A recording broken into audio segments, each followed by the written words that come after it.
Netflix recently released the R-rated cuts of the Rebel Moon films, marking them as the 5th and 6th director's cuts that Zack Snyder has released, with a potential Sucker Punch cut looming on the horizon.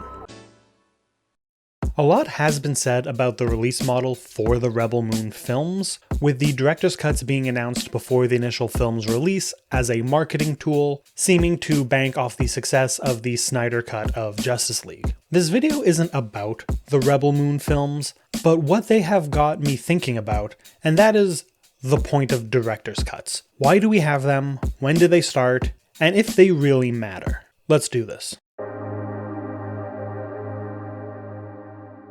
Okay, Internet, the first thing I want to do is take a brief look at the history around director's cuts, because I feel like that would add some valuable context. They are currently viewed by a lot of people as the definitive version of a film, the artist's vision in its purest form, untainted by studio interference. They can be all of that, for better or worse, but it isn't just that. It's also a marketing term. And that's way before Snyder, but we'll get to that.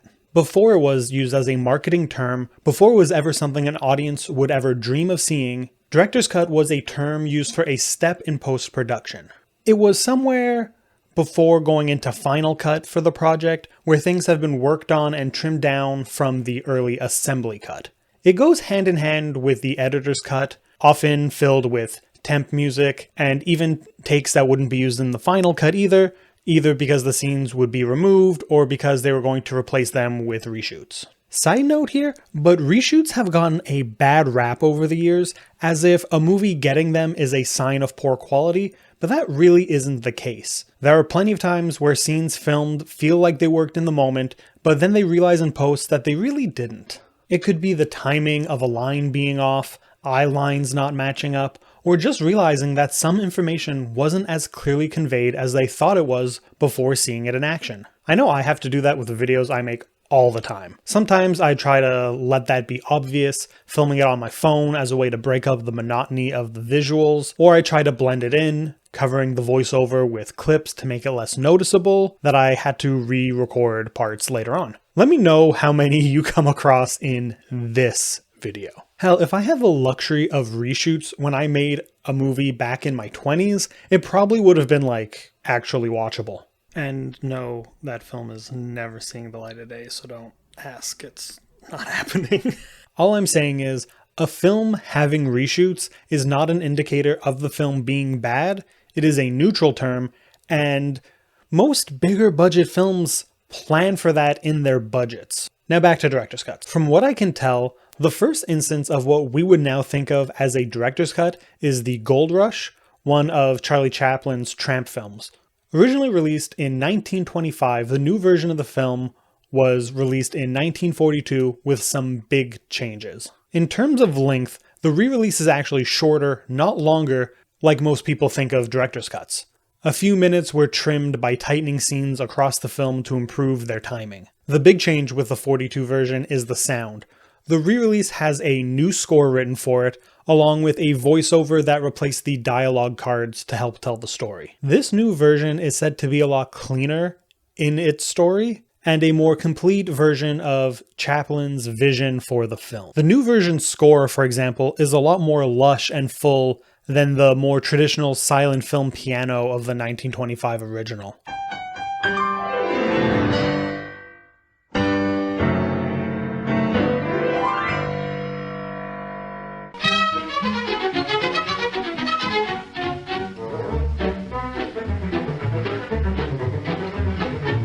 The later version was even Oscar nominated for its sound recording and music. You don't really hear that happening with director's cuts now, and that is in no small part because they aren't theatrical releases and aren't really viewed as new versions of the film per se. This leads into the director's cut as a marketing tool. In the case of the recent Rebel Moonvies?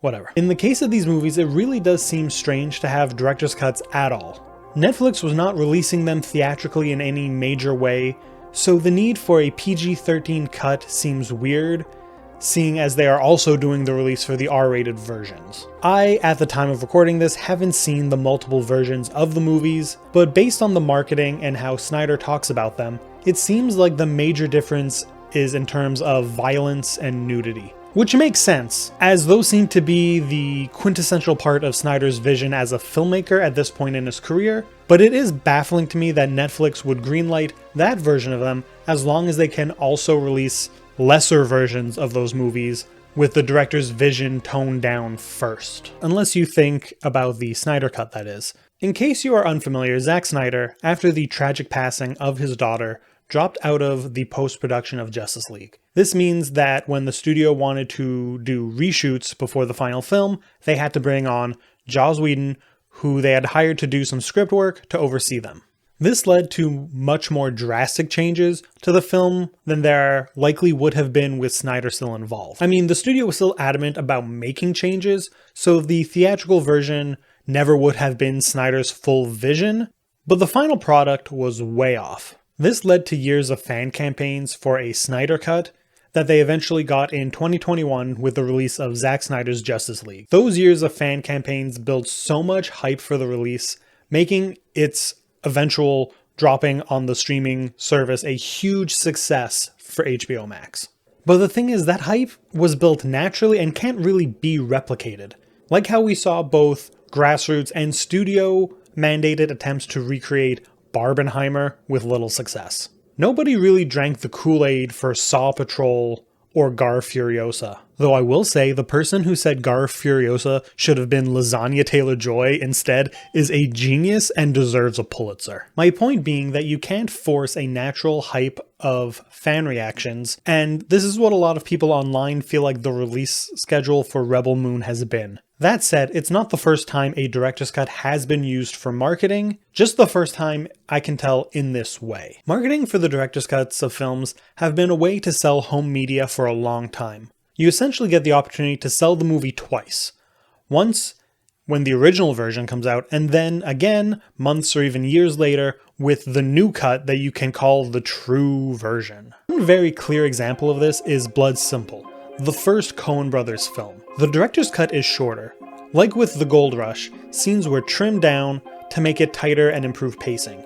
But while The Gold Rush alters the sound of the film along with its runtime, Blood Simple is just made tighter. The Coens didn't finally achieve a vision that was taken from them, or that they couldn't achieve at the time. They just had the opportunity to tinker with it, and they did. I don't fault them for doing that. I mean, why would I? But I don't think this is really what we think of when we think of director's cuts. But there is one thing that we do think of with director's cuts, the one film that I really have to bring up. I don't think there is a film out there with more publicly available cuts than Blade Runner. I personally have this out-of-print box set that my partner got me. It does have 4 cuts of the film. It has both the original theatrical cut and international theatrical cut, the work print version, the director's cut, and the final cut. I haven't cracked into it yet because I want to take the time to really explore all the versions of it and see the differences between them, because that's the kind of nerd I am. Let me know if a video comparing them would be good. But what I'm getting at is that this is one of the best examples of studio interference and the eventual delivery of, honestly, a perfect film. The theatrical cut is famously littered with terrible voiceover and a forced happy ending amongst its issues. All of this was against Ridley Scott's vision of the film and suffered for it. Then, at the start of the 90s, an early incomplete work print version of the film was unearthed. It was screened several times as a director's cut, despite it not being so. It seems to use the music from either a film called Humanoids from the Deep or the original Planet of the Apes. I'm not sure which one, I've seen reports on both. But they use that music in like the latter half of the film because Vangelis wasn't done with the score yet. Honestly, I can't wait to check that out. That's going to be so fun. There was a lot of positive feedback to this, and the studio put together the official director's cut that Ridley Scott was not involved in. Well, not directly. He gave them notes, or they were working off of his old notes, but he wasn't directly overseeing this version. The version he was most involved with was the final cut. That's the only version I've seen so far, because I'm lucky enough to live in the point in time where they were just all out and I could watch what was considered the best one. It includes some shots being redone with Harrison Ford's son Ben standing in for his father, as well as new shots of Zora's death scene not shot with Ben standing in for Joanna Cassidy, amongst other changes. In that way, it is most like the Snyder Cut because that also had new material filmed specifically for it. Though with Blade Runner, I think the most important addition to the final cut is, of course, the color grade. No, it's the unicorn. Of course it's the unicorn. That dream sequence is the part that hammers in on the questioning of Deckard being human or not. It is so great and has sparked so much conversation with the film over the years and really gets to the thematics of the film. Blade Runner is so connected to the idea of director's cuts that while promoting the sequel, Denis Villeneuve had to explain that the theatrical version was his cut. But not all director's cuts are considered better. I've talked about it before, but the theatrical version of Apocalypse Now is the best version of the film. The Redux, Coppola's director's cut, adds a bunch of sequences that, while none of them are bad, slows down the film and breaks that hypnotic feel you get across the whole film. You can go watch the whole video I have on that if you want. Donnie Darko is another one of those director's cuts that I don't think works as well. I think it gets rid of a lot of the fun ambiguity of the film, and I know I'm not alone in those thoughts. The reason I bring this up is because, for some people, director's cuts are seen as the best version of a film, and it can be, but that really is not the case. I do think that an artist's vision is extremely important, but there is value to studio oversight. I don't think that studio interference is good, like in the case of Blade Runner or Justice League, but I do think that guidelines matter. If a studio doesn't rein in directors, we would end up with far too many self-indulgent 3+ hour epics that meander across its runtime, filled with useless moments of graphic elements that don't add to the film. And I'm not hating on long films or graphic ones. Some of my favorite films are one or both of those things, but they can't all be like that and would be worse for it. When I think of good studio interference, I think of The Place Beyond the Pines, one of my favorite films. Derek Cianfrance has talked about how the film had to come in at a certain runtime, forcing him to cut plot lines that honestly helped improve the pace, and from the sounds of it, helped further focus on the film's themes of fathers and sons.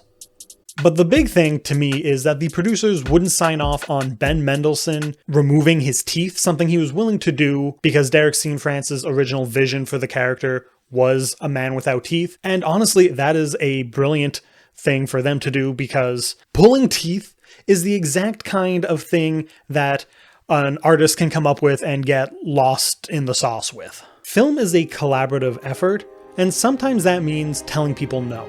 At the same time, it is also important to make sure that when art is tampered with, we have the opportunity to restore the original versions, because real art, not made by corporation, really matters, especially now.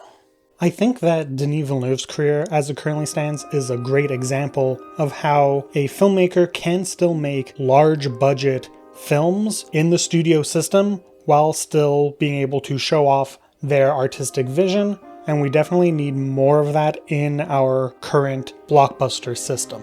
I've had a lot to say on director's cuts for a long time, so I'm glad that Rebel Moon gave me the encouragement I needed to finally work on this piece, even if those are movies that I don't really ever plan on watching. I do hope that it gives fans everything they wanted and hopefully delivers a better version of those films, because I know that the first two were not received well. Thank you so much for watching. Please leave a like and subscribe if you haven't already. Until next time, have a good one.